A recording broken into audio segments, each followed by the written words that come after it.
आप अपनी रोज़मर्रा की ज़िंदगी में जो खा रहे हैं क्या वो सेफ़ है, केमिकल फ्री है? आप इस बारे में कितना सोचते होंगे? आज वर्ल्ड फूड सेफ्टी डे पर मैं आपका ध्यान आपके खाने की सुरक्षा पर ले जाना चाहूँगी। आप रोज़मर्रा की ज़िंदगी में फल फ्रूट खाते हैं, लेकिन बाज़ार में बिकने वाले ये फल फ्रूट जितने अट्रैक्टिव दिखते हैं, क्या वो उतने ही सुरक्षित हैं? इन सभी सवालों के जवाब देने के लिए हमारे साथ मौजूद हैं भोपाल के खाद्य सुरक्षा अधिकारी DK दुबे जी। चलिए जानते हैं कि आप जो खाने में खा रहे हैं वो कितना सुरक्षित है। सर, सबसे पहला सवाल मेरा यही है, बाजार में लोग जब फल फ्रूट लेने जाते हैं तो उस वक्त वो कैसे पहचान सकते हैं कि केमिकल फ्री है, ये उनके लिए सुरक्षित है? देखिए, मार्केट में बहुत सारे फ्रूट आते हैं। बहुत सारे फ्रूट्स को नेचुरली पकाया जाता है, लेकिन बहुत सारे फ्रूट्स को आर्टिफिशियल राइपनिंग, ये हमारी मजबूरी है कि फ्रूट्स को आर्टिफिशियल प्रोसेस से पकाया जाए। एक रिकमेंडेड तरीका होता है एथिलीन का यूज़ करके।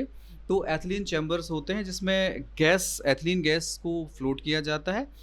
अब उसमें होता ये है कि जो एथिलीन से पके हुए फ्रूट्स होते हैं वो तो सेफ़ हैं, वहाँ कोई प्रॉब्लम नहीं है। लेकिन जैसे अभी ये गर्मी का समय चल रहा है, इसमें कुछ खबरें आती हैं कि तरबूज है, जो रेड कलर का आपका तरबूज होता है, उसमें कलर या तो इंजेक्ट किया जाता है या उनको ग्रोथ हार्मोन लगाया जाता है, जिससे वो उनमें कोई क्वालिटी में कोई ख़राबी होती है।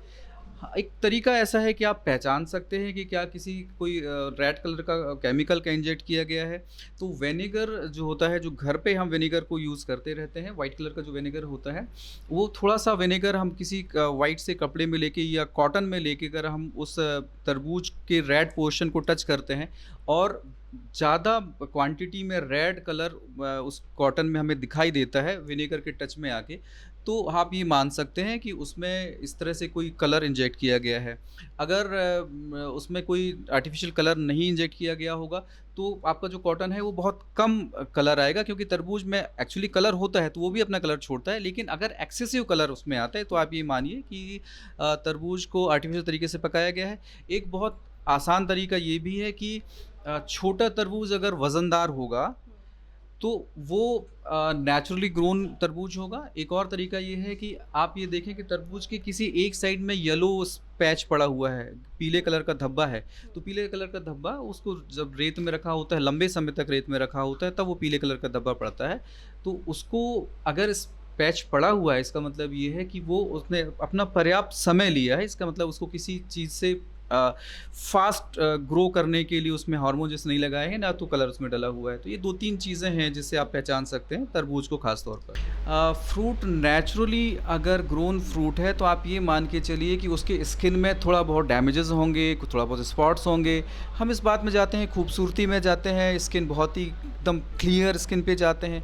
तो एकदम क्लियर स्किन, इसका मतलब ये है कि आर्टिफिशियली उसको पकाया गया है। हम अनाज खरीदने जाते हैं, उसको हम कैसे पहचान सकते हैं? आप अगर ये चाहते हैं कि हमें ये पता चल जाए खरीदते समय कि इनमें कोई केमिकल है, तो ये कितने माइक्रोस्कोपिक पार्टिकल्स होते हैं, इसका हम खरीदते समय तो पता नहीं लगा सकते हैं। लेकिन हाँ, लैबोरेटरी में इनका टेस्ट ज़रूर होता है। और अगर आपको कहीं डाउट होता है या आप किसी एक जगह से कंटिन्यूसली ख़रीदना चाहते हैं और विश्वास के साथ ख़रीदना चाहते हैं, तो एक बार लैब में टेस्ट करा लीजिए, आपको ये पता चल जाएगा कि किस किस तरह का केमिकल कॉम्पोजिशन उसमें है। भोपाल में हम कहाँ जाँच करवा सकते हैं? देखिए, भोपाल में हो और उसके साथ साथ बहुत सारे आसपास के जो बड़े शहरों में है, इंदौर में, आप सबसे पहले ये सर्च करिएगा NABL लेबोरेटरीज़। जो NABL एक्रेडिटेड जितनी भी लेबोरेटरीज़ हैं, उन सब में आप इनका टेस्ट करा सकते हैं। भोपाल में 4 या 5 NABL लेबोरेटरीज़ हैं, इंदौर में 4-5 लेबोरेटरीज़ हैं, जबलपुर में होंगी, आपको आसानी से मिल जाएंगी। और बहुत सारी NABL लेबोरेटरीज़ ऐसे होते हैं जो सर्विसेज प्रोवाइड करते हैं, आपके घर पर आके ही वो सैंपल कलेक्ट कर सकते हैं। उनके कितने चार्जेस रहते हैं?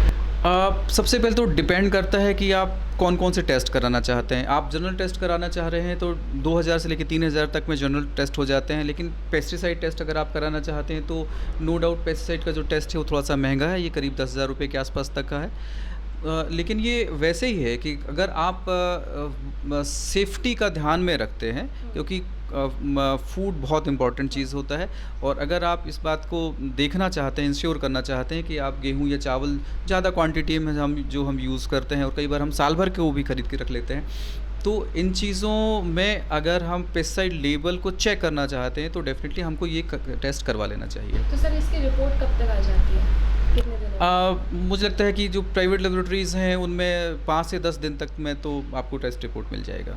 मेरा आखिरी सवाल है कि अगर किसी के साथ ऐसा धोखा होता है तो वो किस तरीके का एक्शन ले सकता है, या यूँ कहें कि एक आम आदमी के अधिकार क्या है? देखिए, कंप्लेंट की जा सकती है। आप फूड सेफ्टी डिपार्टमेंट है, सभी जगहों पे फूड सेफ्टी डिपार्टमेंट है, हर एक डिस्ट्रिक्ट में। आप अपने डिस्ट्रिक्ट कलेक्टर्स महोदय जो हैं उनको आप कंप्लेंट कर सकते हैं, जो फूड सेफ्टी डिपार्टमेंट है उनको कंप्लेंट कर सकते हैं। एक मध्य प्रदेश में कंप्लेंट करने का एक बहुत अच्छा ज़रिया है 181 CM हेल्पलाइन। आप उसके माध्यम से भी अपनी कंप्लेंट को दर्ज करा सकते हैं।